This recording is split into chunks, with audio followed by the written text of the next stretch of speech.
Tapos yan mga yan, option mga yan. Option na sasakyan.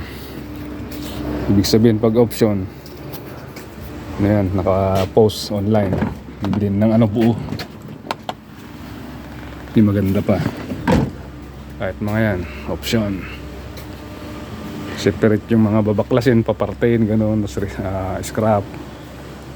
Depende sa klase ng sasakyan. So kung mga to, option mga to. Tapos meron dyan maliit na reaper sakyan. Pwedeng sakyan. Reaper ng palay. Tapos mini crane. Yan yung mga option din. Tapos banda doon mga mga parts, parte-parte yan. Tapos yung iba scrap, pipit-pitin, gano'n. Yung bahay namin, yung trabaho, yun lang yung bahay namin, yung maliit na yun. Salakad lang ng mga ilang minuto.